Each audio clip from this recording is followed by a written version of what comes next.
السلام عليكم ورحمة الله وبركاته. بسم الله الرحمن الرحيم. maanta waxaan u guda gelaynaa cashirkeenii ama dialogue ama conversation ama wada sheekaysiga shanaad. Waa tagnuriyaa wada sheekaysiga shanaad aan maraynaa. So kana wuxuu ka hadlayaa at the doctor's office, yani bukaan ayaa wuxuu ku soo booqday doctorka ama dhakhtarka xafiiskiisa ama goobtiisa shaqo. Bukaanka wuu xanuunsanayaa, bal wada sheekaysiga dhex maray iyo wixii aan ka baran karnaa fiirina marka. tusaale berri oo kale dhakhtar aad la kulantay wixii aad u sheegi lahayd si lagu haayo. Okay, dhakhtarka markaad soo booqato inta badan hadalka saa bilaabay wuxuu yidhahay what seems to be the problem. What seems to be the problem, yani maxay kula tahay ama maxaa jiraad is leedahay, maxaa sidee lagu haayaa camal. What seems to be the problem waa su'aal. gabadha hani waxay tiri marka well, sheekaday bilaabaysaa marka waxaan leeyahay tiri I have a bad cough. waxaan leeyahay yani qufac aad u xun. A bad cough. Cough waa qufac riraaxyo. Badna waa shay waxaa taqaana. I have a bad cough. qufac xun aan leeyahay. And a sore throat.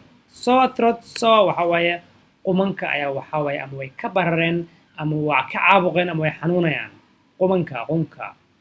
So sore throat. I also have a headache. waxaan qabaa ay tiri madax xanuun. A headache. inkastoo dadka qaar ay u pronounce gareeyaan headache laakiin waa wrong. You say headache. waa madax xanuun. Then dhakhtarka wuxuu yidhi how long have you had these symptoms? yani muddo intee leeg ayuu ku hayay calaamadahan. Symptoms waa calaamado.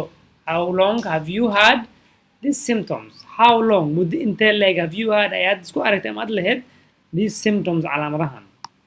Then hani waxay tiri about 3 days now. About 3 days. abaare 3 maalin adiga ku aadan ilaa 3 maalin oo kale. About marka yaraha waa ilaa iyo 3 maalin oo kale. ilaa 3 maalin laga joogo kale. Now markay tiraha yani waxay ka hadlaysaa laga joogo at that moment. And I am really tired. yani waxay tiri aad ayaan ugu dhibanahay waan ku daalay. yani I am really tired too. yani aad ayaan ugu daalay. yani qufacay ku daashay iyo xanuunka wuu daashaday la caafiyo. then dhakhtarka wuxuu yidhi taa marka waxa waaye madaxu markuu qofka luxo kale camal. It seems like you have got the flu. It sounds like you have got the flu. It sounds like you have got the flu. waxay ila muuqataa uu yidhi it sounds like inaad leedahay flu. Flu waa hargabka. ereyga flu waa hargabka. wuxuu yidhi marka take aspirin. waxaad qaadanaysaa aspirin every 4 hours and get plenty of rest.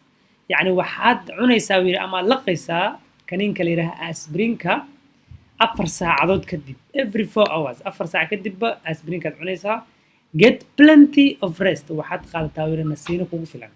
plenty waa yani in qof ku filan la yidhaha ama badan. rest waa nasiinada. make sure you drink lots of fluid. waxaad kaloo hubsataa uu yidhi ama aad isku daydaa you drink lots of fluid. inaad yani waxyaabo badan oo dareer aad cabto oo biyo badan ama fluid badan ama cabitaan badan. fluid waa wax shayga dareeraha markuu yahay. call me if you are still sick next week. isoo wac uu yidhi haddii weli aad sii xanuunsanayso. call me isoo wac if you are still sick haddii aad sii xanuunsanayso isbuuca dambe. ayadan waxay ugu jawaabtay okay thanks. okay waad mahadsan tahay. aan dulmara marka. The doctor said what seems to be the problem? What seems to be the problem?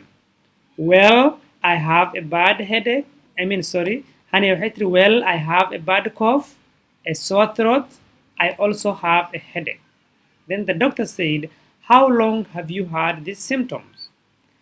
Honey, way ugu jawaabtay waxay tiri about 3 days now and I am really tired too. The doctor said, it sounds like you have got the flu. Take aspirin every 4 hours and get plenty of rest. Make sure you drink lots of fluid. Call me if you are still sick next week. Okay, thanks. maxaa ka mid a new words ka meesha aan ka baran karnaa? maxaa ka mid a problem waa shay problem waa dhibaato. bad cough waa qufac daran. sore throat waa quman xanuun ama dhuunta oo qofka bini'aadanka yani caabuq oo kaga dhaco. headache waa madax xanuun. symptoms waa astaamo ama calaamado. tired waa daal ama shay qof uu ku dhibtooday. flu waa hargabka. aspirin waa kaniinka aspirinka. Plenty waa wax badan ama ku filan. Rest waa nasiino. Fluid waa dareere ama cabitaan ama biyo. So tani kulanti dambe xiise leh waxaan rajeynayaa cashirkaasi fadlan haddaad ka heshay like saar siina share gareey si dad badan u gaaro. Asalaamu calaykum waraxmatullaahi wabarakaatuh.